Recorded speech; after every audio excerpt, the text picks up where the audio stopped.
everyone, I'm back. I took a bit of an unplanned vacation from YouTube because I was getting a bit busy and honestly wasn't feeling terribly inspired or motivated to talk about anything that was on my mind. But then I did a talk for the Melbourne Minimalists about degrowth, and we just had such a lovely discussion, and it really inspired me and gave me lots of new ideas. So shout out to you guys. Thank you so much for having me and for being such a warm and welcoming community.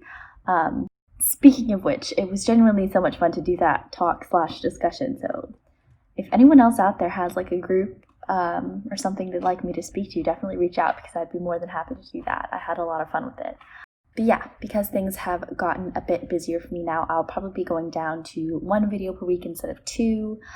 When I started this little project, I was very unemployed and I had lots of time to put into research and writing and editing, but now I'm only like half unemployed. So I created Patreon.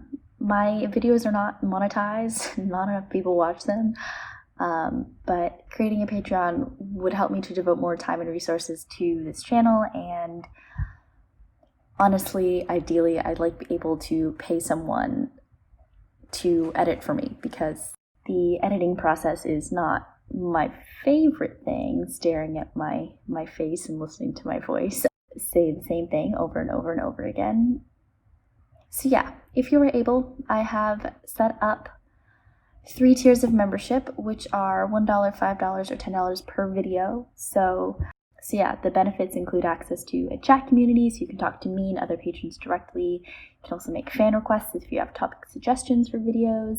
And then I'd also like to start doing bi-weekly or maybe monthly online meetups where we can share ideas and ask for help and kind of just build a little community. I was really inspired by the Melbourne Minimalist meetup, so I'd like to try and do something similar here if possible, if people are interested.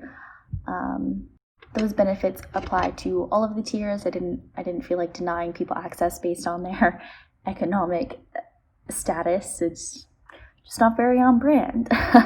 And honestly, if you want to become a patron but can't afford it, send me an email or something and hi Benny, and we can figure out how to include you in some of that stuff. So those are the updates and announcements.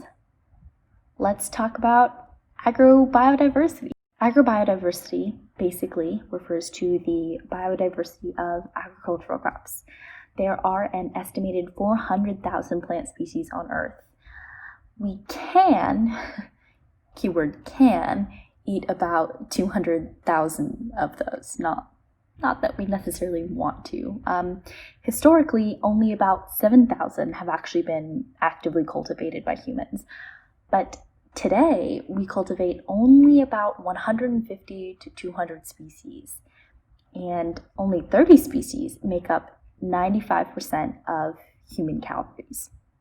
I do want to do a quick side note here. We are talking about species, not cultivars. There are something like 7,000 different varieties of tomatoes, for example, that are technically all the same species. There are also some species that produce multiple different crops. For example, cabbage, broccoli, cauliflower, Brussels sprouts, collard greens, kale. Those are all technically the same species. 3 species, rice, maize, or you may know it as corn, and wheat, account for almost 60% of calories and proteins obtained by humans from plants. And there are about 12 plant species and 5 animal species, which make up 75% of the world's food. So if there are hundreds of thousands of edible plants out there, why do we mostly eat only a handful of them? There's a couple of very logical reasons for this, evolutionarily. Some of those that are edible are very difficult to grow and to cultivate, so widespread consumption could never really happen. It's no coincidence that those 3 most common species, rice, maize, and wheat, are very, very easy to pollinate and cultivate. Also, a lot of them just don't taste good, or only taste good as flavorings, so are just never going to account for a very large amount of the calories that we consume. And then also, before modern medicine, if someone ate a strange plant and it turned out to not be edible, they would die. So people used to be very hesitant to try new things if they already had a stable diet. But it definitely is true that we used to eat a much wider variety of foods. Researchers estimate that since the 1900s, 75% of plant genetic diversity has been lost as farmers worldwide have been pressured into ditching their many local varieties for genetically uniform, high-yield varieties created by scientists. 30% of livestock breeds are also at risk of extinction, and this is concerning for a number of reasons. First, losing those local varieties is also often associated with loss of local knowledge and culture, which can often contain a lot of ecological importance. Local and indigenous people know a frickin' lot about how best to care for the ecosystems they've inhabited for centuries.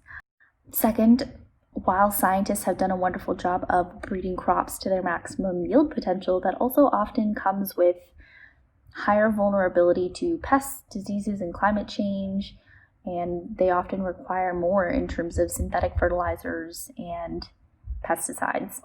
You know, if you plant only one crop for miles and miles and miles on end, then if anything happens that the crop can't tolerate, like a drought or a flood or a pest infestation or some kind of disease cuts loose, you lose everything. So there's a lot of financial risk for farmers. And lastly, a lack of agrobiodiversity affects our health. Kind of ironically, agrobiodiversity is actually significantly lower in wealthy nations where the industrial food system has been pushing toward genetic uniformity for much longer. Federal agricultural policy in wealthier countries also tends to favor raising large quantities of commodity crops like corn and soybean. This leads to an inexpensive but very low quality diet focused around processed foods, which affects the health of socioeconomically disadvantaged groups more strongly. And this is a trend that is rapidly spreading to less wealthy nations.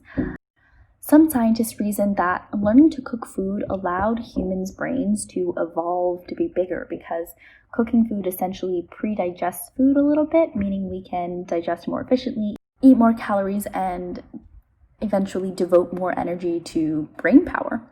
But we've now gotten to a point where our food processing technology is making it too easy to get calories, and we just don't need that many.